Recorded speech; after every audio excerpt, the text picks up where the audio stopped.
দাখিল নবম শ্রেণীর শিক্ষার্থীরা সবাই কেমন আছো? আশা করি সবাই ভালো আছো। তো শিক্ষার্থীরা, এই ভিডিওতে আমরা তোমাদের দাখিল নবম শ্রেণীর বাংলা দ্বিতীয় পত্র বিষয়টা নিয়ে চলে এসেছি। তো তোমরা অনেকে আমাকে রিকোয়েস্ট করেছিলে তোমাদের বাংলা দ্বিতীয় পত্র বিষয়টা একটু দ্রুত আপলোড দেওয়ার জন্য, তাই আমরা দিয়ে দিলাম। আর শিক্ষার্থীরা, তোমরা প্রথমে এটা বলো, তোমাদের বাংলা প্রথম পত্র বিষয়টা কি আমাদের দেওয়া সাজেশন থেকে 100% কমন এসেছিল? যদি কমন এসে থাকে অবশ্যই আমাকে জানাবে। আমি জানি তোমাদের ইনশাল্লাহ তোমরা হবু 100% কমন পেয়ে গেছিলে। তো ইনশাল্লাহ তোমরা এই বাংলা দ্বিতীয় পত্র বিষয়টাও সেম একই রকম তোমরা কমন পেয়ে যাবে। আর শিক্ষার্থীরা, তোমাদের বাংলা দ্বিতীয় পত্র বিষয়ের পরীক্ষার পর কোন বিষয়ের পরীক্ষা হবে আমাকে অবশ্যই কমেন্ট করে জানাও। মানে বাংলা দ্বিতীয় পরীক্ষা যেহেতু 7 তারিখে হবে, তাহলে 8 তারিখে তোমাদের কি পরীক্ষা অবশ্যই কমেন্ট করে সুন্দর করে জানাবে। তো শিক্ষার্থীরা, তোমরা যদি এরকম তোমাদের বাংলা দ্বিতীয় পত্র বিষয়ের মতো বাংলা প্রথম বাংলা দ্বিতীয় এই সকল বিষয়ের মতো তোমরা সবগুলো বিষয় তোমাদের বাকি রয়েছে, এরকম সবগুলো বিষয় তোমরা যদি পেতে চাও এবং তোমাদের বার্ষিক পরীক্ষার বিষয়গুলো তোমরা যদি এরকম করে পেতে চাও, তাহলে তোমাদের কি করতে হবে? তাহলে তোমরা এখন বর্তমানে যে ভিডিওটা দেখতেছো ওই ভিডিওর তোমরা নিজ বরাবর একটু খেয়াল করো। এখানে তোমরা সাবস্ক্রাইব লেখা একটা কালো বাটন তোমরা নিশ্চয়ই দেখতে পাচ্ছ। তো তোমাদের কাজ হলো জাস্ট এই সাবস্ক্রাইব লেখা এই কালো বাটনটিতে একটা ক্লিক করা। এখানে ক্লিক করে এই ইউটিউব চ্যানেলটি এরকম করে সাবস্ক্রাইব করে দেওয়া। তো তোমরা যারা এরকম করে এখানে ক্লিক করে এই ইউটিউব চ্যানেলটি সাবস্ক্রাইব করবে, তারা কিন্তু তোমাদের পরবর্তী বিষয়গুলো এবং বার্ষিক পরীক্ষার বিষয়গুলো এরকম করে তোমরা পেয়ে যাবে। আর যারা এখানে ক্লিক করবে না, তারা কিন্তু পরবর্তী বিষয়গুলো আর নাও পেতে পারো। তো দেরি না করে দ্রুত এখানে ক্লিক করে দাও এবং পরবর্তী বিষয়গুলো পাওয়ার জন্য প্রস্তুতি নিয়ে নাও। এখানে আমরা দেখতে পাচ্ছি অর্ধবার্ষিক পরীক্ষা 2026 দাখিল নবম শ্রেণী বাংলা দ্বিতীয় পত্র। তো শিক্ষার্থীরা, তোমাদের বাংলা দ্বিতীয় পত্র বিষয়টা হয় 100 নম্বরের ভিতরে 30 নম্বর থাকে এমসিকিউ প্রশ্ন, নৈবিত্তিক প্রশ্ন। তো এখন আমরা তোমাদের নৈবিত্তিক প্রশ্নগুলো উত্তর সহ দেখব।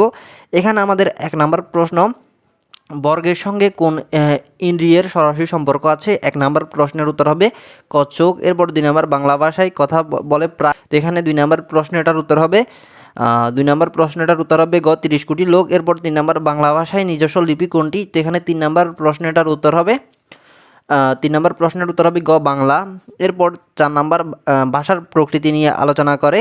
তো এটার উত্তর হবে খ ব্যাকরণে। এরপর আমরা একটু নিচে স্ক্রল করি। এখানে আমাদের 4 নম্বর প্রশ্নের উত্তর হবে খ। এরপর আমরা একটু নিচে স্ক্রল করি। এরপর এখানে আমাদের 5 নম্বর প্রশ্ন, ইংরেজি ভাষায় লেখা প্রথম বাংলা ব্যাকরণের রচয়িতা কে? তো এটার উত্তর হবে 5 নম্বর প্রশ্ন, এটার উত্তর হবে এখানে ঘ ন্যাথনিয়েল ব্রাসি হ্যালহ্যাট। তো এখানে আমাদের 5 নম্বর প্রশ্নের উত্তর হবে গ। ইংরেজি ভাষায় লেখা প্রথম বাংলা ব্যাকরণের রচয়িতা হলেন ন্যাথনিয়েল ব্রাসি হ্যালহ্যাট। আশা করি বুঝতে পেরেছ। তো শিক্ষার্থীরা, এরপর এখানে আমাদের 6 নম্বর প্রশ্ন, গড়ীয় ব্যাকরণের রচয়িতা কে? তো এখানে আমাদের 6 নম্বর প্রশ্ন, এটার উত্তর হবে গড়ীয় ব্যাকরণের রচয়িতা হলো রামমোহন রায়। উত্তর হবে ঘ। এরপর 7 নম্বর, বর্তমানে লেখ্য ভাষার আদর্শ রীতিকে কি বলে? তো এখানে এটার উত্তর হবে 7 নম্বর প্রশ্ন, এটার উত্তর হবে গ প্রমিত রীতি। এরপর 8 নম্বর, সাধুরীতির বৈশিষ্ট্য কোনটি? তো এখানে আমাদের 8 নম্বর প্রশ্ন, এটার উত্তর হবে 8 নম্বর প্রশ্নটার উত্তর হবে ক ক্রিয়ারূপ দীর্ঘ। সাধুরীতির বৈশিষ্ট্য হলো ক্রিয়ারূপ দীর্ঘ। এরপর এখানে আমাদের 9 নম্বর প্রশ্ন, বাংলায় মৌলিক স্বরধ্বনি কয়টি? তো এখানে আমাদের 9 নম্বর প্রশ্ন, এটার উত্তর হবে 9 নম্বর প্রশ্ন, এটার উত্তর হবে এখানে আমাদের খ 7টি। বাংলায় মৌলিক স্বরধ্বনি হলো 7টি। এরপর 10 নম্বর, ধ্বনির প্রতীককে বলা হয়? তো এখানে 10 নম্বর প্রশ্ন, এটার উত্তর হবে 10 নম্বর প্রশ্ন, এটার উত্তর হবে এখানে ঘ বর্ণ। ধ্বনির মৌলিক প্রতীককে বলা হয় বর্ণ। এরপর 11 নম্বর, বাংলা কার বর্ণের সংখ্যা? তো এখানে এটার উত্তর হবে খ 10টি। বাংলা কার বর্ণের সংখ্যা হলো 10টি। এরপর এখানে 12 নম্বর প্রশ্ন, কোনটি বাকযন্ত্র? তো এখানে 12 নম্বর প্রশ্ন, এটার উত্তর হবে খ ফুসফুস। ফুসফুস হলো একটি বাকযন্ত্র। তো শিক্ষার্থীরা, এরপর এখানে 13 নম্বর, বাকযন্ত্রের মধ্যে সবচেয়ে সচল ও সক্রিয় প্রত্যঙ্গ কোনটি? তো এটার উত্তর হবে 13 নম্বর প্রশ্ন, এটার উত্তর হবে এখানে ঘ জীব। জীব হলো সবচেয়ে সচল ও সক্রিয় প্রত্যঙ্গ অঙ্গ। আশা করি বুঝতে পেরেছ। এরপর এখানে আমাদের 14 নম্বর প্রশ্ন, স্বরেয়া উচ্চারণে সময় ঠোঁটের উন্নতি কেমন? তো এখানে আমাদের 14 নম্বর প্রশ্নের উত্তর হবে 14 নম্বর প্রশ্নটার উত্তর হবে স্বরেয়া উচ্চারণের সময় ঠোঁটের উন্নতি হবে বিবৃত। এরপর এখানে আমাদের 15 নম্বর প্রশ্ন, বাংলা স্বরবর্ণের উপর চন্দ্রবিন্দু ব্যবহার করা হয় কি বোঝাতে? তো এখানে এটার উত্তর হবে ঘ অনুনসিকতা। অনুনসিকতা বোঝাতে ব্যবহার করা হয়। এরপর এখানে আমাদের 16 নম্বর প্রশ্ন, ফার্সিক ব্যঞ্জনধ্বনির উদাহরণ কোনটি? তো এখানে আমাদের 16 নম্বর প্রশ্ন, এটার উত্তর হবে ক ল। ফার্সিক ব্যঞ্জনধ্বনির উদাহরণ হলো ল।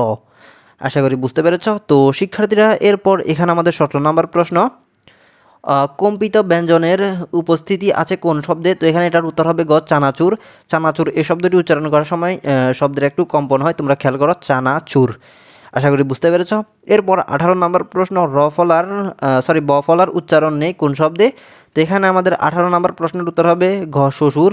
এরপর এখানে 19 নম্বর প্রশ্ন, কোন বর্ণটির নিজস্ব কোনো ধ্বনি নেই? তো এখানে এটার উত্তর হবে ঘ ইয়। ইয় এই শব্দটির কোনো নিজস্ব ধ্বনি নেই। আশা করি বুঝতে পারছি, উত্তর হবে ঘ। এরপর 20 নম্বর প্রশ্ন, শব্দ যখন বাক্যে ব্যবহৃত হয় তখন তাকে কি বলে? তো এখানে 20 নম্বর প্রশ্নটার উত্তর হবে খ ফদ। শব্দ যখন বাক্যে ব্যবহৃত হয় তখন তাকে ফদ বলে। এরপর এখানে 21 নম্বর প্রশ্ন, ফদের লগ্ন কত ধরনের? তো এখানে 21 নম্বর প্রশ্নটার উত্তর হবে গ 4। ফদের লগ্ন 4 ধরনের। এরপর 22 নম্বর প্রশ্ন, নিচের কোনটি উপসর্গে গঠিত শব্দ? তো শিক্ষার্থীরা এখানে আমাদের 22 নম্বর প্রশ্নটার উত্তর হবে 22 নম্বর প্রশ্নটার উত্তর হবে ক প্রবীণ। প্রবীণ এটি উপসর্গে গঠিত শব্দ। এরপর 23 নম্বর, ঈষৎ অর্থ প্রকাশ করছে কোন উপসর্গযুক্ত শব্দটি? তো এখানে আমাদের 23 নম্বর প্রশ্নটার উত্তর হবে ঘ আরক্ত। আরক্ত এই শব্দটিতে ঈষৎ অর্থ প্রকাশ পাচ্ছে। আর শিক্ষার্থীরা, তোমাদের যাদের লেকচার আলফাতা ইত্যাদি সকল প্রকাশনীর প্রশ্ন একসাথে প্রয়োজন, তোমরা হোয়াটসঅ্যাপে মানে স্ক্রিনে তোমরা একটা হোয়াটসঅ্যাপ নাম্বার দেখতে পাচ্ছ, তোমরা এই নাম্বারে যোগাযোগ করতে পারো। ইনি হলো বোর্ডের লোক এবং এনার সাথে আমার পরিচয় আছে। তোমরা এনার থেকে একদম কম দামে তোমাদের সবগুলো প্রশ্ন একসাথে নিয়ে নিতে পারো, সংগ্রহ করতে পারো। তো তোমরা এনাকে মেসেজ দিয়ে বলবে নবম শ্রেণীর সকল প্রশ্ন কিনতে চাই। তো ইনি যে দাম দিবে সে দাম থেকে তোমরা একটু কমিয়ে বলবে, আর আমার কথা বললে তোমাদের ডিসকাউন্ট দিবে। আশা করি তোমরা বুঝতে পেরেছ। তো প্রিয় শিক্ষার্থীরা, তোমাদের যাদের সবগুলো প্রশ্ন একসাথে প্রয়োজন, তোমরা নিশ্চিন্তে এনার থেকে প্রশ্নগুলো কিনে নিতে পারো। আশা করি বুঝতে পেরেছ। তো এরপর এখানে আমাদের 24 নম্বর প্রশ্ন, উত্তর দিতে প্রত্যয় দিয়ে সাধিত শব্দকে কি বলে? তো এখানে আমাদের 24 নম্বর প্রশ্নটার উত্তর হবে ঘ তো দ্বিতান্ত শব্দ। এরপর এখানে আমাদের 25 নম্বর প্রশ্ন, নিচের কোন শব্দটি উহা প্রত্যয়যোগে গঠিত? তো এখানে আমাদের 25 নম্বর প্রশ্নটার উত্তর হবে ঘ পড়ুয়া। পড়ুয়া এই শব্দটি উহা প্রত্যয়যোগে গঠিত। তো শিক্ষার্থীরা আশা করি বুঝতে পেরেছ। এরপর এখানে আমাদের 26 নম্বর প্রশ্ন, অর্থের প্রাধান্যের ভিত্তিতে বাংলা সমাস কত প্রকার? তো এখানে আমাদের 26 নম্বর প্রশ্ন, এটার উত্তর হবে ঘ 4। অর্থের প্রাধান্যের ভিত্তিতে বাংলা সমাস 4 প্রকার। এরপর 27 নম্বর প্রশ্ন, উপমিত কর্মধারায় সমাসের উদাহরণ কোনটি? তো এখানে আমাদের এটার উত্তর হবে ক চাঁদমুখ। এটি হলো উপমিত কর্মধারা সমাসের উদাহরণ। এরপর 28 নম্বর, পাশাপাশি ধ্বনির মিলনকে বলে? তো এখানে আমাদের 28 নম্বর প্রশ্ন, এটার উত্তর হবে পাশাপাশি ধ্বনির মিলনকে বলে সন্ধি। উত্তর হবে ঘ। আশা করি বুঝতে পেরেছ। তো শিক্ষার্থীরা, এরপর এখানে আমাদের 29 নম্বর প্রশ্ন, সরিউ যোগ সরিউ সরিয়া যোগ সরিউ সরিয়া সমান অসূত্রে সূত্রের উদাহরণ কোনটি? তো এখানে আমাদের 29 নম্বর প্রশ্ন, এটার উত্তর হবে ক উত্তরাধিকার।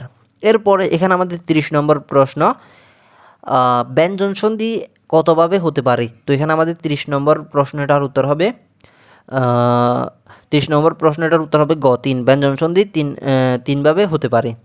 তো প্রিয় শিক্ষার্থীরা, এখানে আমি তোমাদের 30টা এমসিকিউ প্রশ্ন, বিস্তারিত উত্তর 30টা এমসিকিউর প্রশ্ন এবং উত্তর একসাথে আমি দেখিয়ে দিতে পেরেছি। আর শিক্ষার্থীরা, এখানে তোমাদের যদি কোনো প্রশ্নের উত্তর ভুল মনে হয় তাহলে তোমরা অবশ্যই চেক করে নিবে। এখানে আমি তোমাদের দ্রুত প্রশ্নগুলো তো দেখিয়ে দিলাম, এখানে হয়তো আমারও ভুল হতে পারে, তবে আমি শিওর না। তো এখানে যদি কোনো ভুল পাও আমাকে অবশ্যই জানাবে। আশা করি এখানে নির্ভুল আছে সবগুলা, তাও তোমরা চেক করে নিবে, চেক করলে দোষ কি। হ্যাঁ, তো এরপর এখানে আমরা দেখতে পাচ্ছি তোমাদের অর্ধবার্ষিক পরীক্ষা 2026 দাখিল নবম শ্রেণীর রচনামূলক অংশ, বাংলা দ্বিতীয় পত্রের রচনামূলক অংশ, যেখানে রয়েছে এখানে 70 নাম্বার। তো এখানে এটা আমরা একটু লিখে দিই, এখানে বোঝা যাচ্ছে না। এখানে তোমাদের পূর্ণমান হলো 70 নম্বরের, মোট 100 নম্বর। তো এখানে প্রথমে থাকবে 1 নম্বরে তোমাদের কি বলা হবে, অনুচ্ছেদ রচনা করো। তো অনুচ্ছেদ রচনাতে প্রথমে ক নম্বরে বলা হয়েছে আন্তর্জাতিক মাতৃভাষা দিবস, অথবা দিয়ে খতে বলা হয়েছে বৈশাখী মেলা। তো এখানে আন্তর্জাতিক মাতৃভাষা দিবস এবং বৈশাখী মেলা এই দুইটা থেকে তোমাদের যে কোনো একটার উত্তর দিতে হবে। এখানে তোমরা এই দুইটার জন্য দেখতে পাচ্ছ 10 নম্বর। তো এই দুইটা থেকে তোমাদের যেটা সহজ লাগে সেটা উত্তর তোমরা পরীক্ষা লিখে দিবে, ইনশাআল্লাহ 10 নম্বর পেয়ে যাবে। এরপর 2 নম্বরে কতে বলা হয়েছে বিদ্যালয়ে অনুপস্থিতির কারণে প্রধান শিক্ষকের নিকট ছুটির জন্য আবেদনপত্র লেখো। তারপর অথবা দিয়ে খ নম্বরে বলা হয়েছে স্বাস্থ্যকেন্দ্রে দুর্দশার কথা জানিয়ে কর্তৃপক্ষের দৃষ্টি আকর্ষণ করে সংবাদপত্রে প্রকাশের জন্য পত্র লেখো। তো শিক্ষার্থীরা, এখানে এই দুইটা থেকে তোমাদের যে কোনো একটা উত্তর দিতে হবে। এখান থেকে তোমাদের যেটা সহজ লাগে সেই একটা প্রশ্নের উত্তর তোমরা অবশ্যই পরীক্ষা লিখে দিও। এরপর 3 নম্বরে তোমাদের বলা হয়েছে সারাংশ লেখো, কতে বলা হয়েছে সারাংশ লেখো। তো এখানে আমরা সারাংশটা দেখি। এই কথা নিশ্চিত যে জনসংখ্যার ঊর্ধ্বগতি জাতীয় জীবনে উন্নয়নের গতিকে শ্লথ করে, সমাজ ও পরিবারের জীবনদণ্ডে তা নানা প্রতিকূল প্রভাব বিস্তার করে। আর্থিক জনসংখ্যার বাড়ে নুজ সমাজ তবে সদস্যদের সামাজিক অধিকারের নিশ্চয়তা দিতে পারে না। যেমন শিক্ষা লাভের অধিকার একটি সামাজিক অধিকার, কিন্তু দরিদ্রপীড়িত সমাজে শিক্ষার ব্যাপক প্রসার অত্যন্ত কঠিন। বাংলাদেশের বিপুল জনসংখ্যা এখনও শিক্ষা লাভের সুযোগ থেকে বঞ্চিত। এই বিপুল জনসংখ্যার জন্য শিক্ষার সুযোগ সৃষ্টি করতে না পারলে দেশের অগ্রগতি স্থবির হয়ে পড়তে বাধ্য। দেশের নতুন প্রজন্মকে শিক্ষার সুযোগ থেকে বঞ্চিত করা মানে হলো সম্ভাবনা বিশাল জনশক্তির অপচয় ঘটানো। তো শিক্ষার্থীরা এটা হলো সারাংশ। এরপর অথবা দিয়ে তোমাদের সারমর্ম রয়েছে। তো এখানে আমরা সারমর্মটা দেখতে পাচ্ছি। শৈশবে সুপদের যাহার না রুচে, জীবনে তাহার কবু মূর্খতা না গোছে, চৈত্র মাসে চাষ দিয়া না বনে বৈশাখী, কবে সেই হৈমন্তিক দান পেয়ে থাকে, সময় ছাড়িয়া দিয়া কর পরিশ্রম, ফল চাহে সেও অতি নির্বোধ অদম, খেয়াতরি ছলে বসে বসে এসে তীরে, কিসে পার হবে তরি না আসিলে পীরে। তো শিক্ষার্থীরা এখানে আমরা সারমর্মটা দেখতে পেলাম। তো এখানে সারাংশ এবং সারমর্ম ক এবং খ এই দুইটা থেকে আমাদের বলা হয়েছে যে কোনো একটার উত্তর দেওয়ার জন্য। তো এই একটা তোমাদের যেটা সহজ লাগে সেটা তোমরা এখনই সিলেক্ট করে শিখে নাও, পরীক্ষা লিখে দিবে ইনশাল্লাহ। তো এখানে তোমরা সেটার জন্য পেয়ে যাচ্ছ কত 10 নাম্বার, উপরে তোমরা দেখতে পাচ্ছ। এরপর এখানে তোমাদের 4 নাম্বারে বলা হয়েছে ভাব সম্প্রসারণ করো। তো এখানে আমাদের ক নাম্বারে ভাব সম্প্রসারণটা, অন্যায় যে করে আর অন্যায়ে সে সহে, তবগিনা যেন তাহার তুলনা তিন সম দহে। এরপর অথবা দিয়ে খ নাম্বারে আপনি আচরিত ধর্ম শিখা অপরে। এখানে আমরা 4 নাম্বারে ক এবং খ দুইটা দেখতে পাচ্ছি। এই দুইটা থেকে আমাদের বলা হয়েছে যে কোনো একটা প্রশ্নের উত্তর দাও, একটার জন্য এখানে 10 নাম্বার রয়েছে। তো শিক্ষার্থীরা এখান থেকে তোমাদের যেটা সহজ লাগে সেটা তোমরা পরীক্ষা লিখে দিবে। এরপর 5 নাম্বারে কতে রয়েছে মাদ্রাসার নবীন বরণ ও বিদায় সম্বর্ধনা অনুষ্ঠান সম্পর্কে সংবাদ প্রতিবেদন রচনা করো। তারপর অথবা দিয়ে খ নাম্বার রয়েছে একটি মর্মান্তিক সড়ক দুর্ঘটনার বিবরণ দিয়ে সংবাদপত্রে প্রকাশের জন্য একটি প্রতিবেদন প্রণয়ন করো। তো এখানে দুইটা প্রতিবেদন রয়েছে সংবাদপত্রে প্রকাশের জন্য। এই দুইটা থেকে তোমাদের যেটা সহজ লাগে, মানে তোমাদের যেটা সহজ লাগে সেই একটা তোমরা শিখে যাবে, শিখে গিয়ে পরীক্ষা লিখে দিবে ইনশাল্লাহ। এখানে তোমরা পেয়ে যাচ্ছ কত 10 নাম্বার, তোমরা দেখতে পাচ্ছ 10 নাম্বার রয়েছে এখানে। এরপর 6 নাম্বারে বলা হয়েছে প্রবন্ধ রচনা করো যে কোনো একটি। তো এখানে আমরা 3টা দেখতে পাচ্ছি। এখানে ক নাম্বার বাংলাদেশের পর্যটন শিল্প, খ নাম্বার একটি জটেরা, তারপর ঘ নাম্বার ভাষা আন্দোলন। তো এই 3টা থেকে তোমাদের বলা হয়েছে যে কোনো একটি উত্তর দেওয়ার জন্য, যার জন্য রয়েছে 20 নম্বর, অনেক নম্বর রয়েছে 20 নম্বর।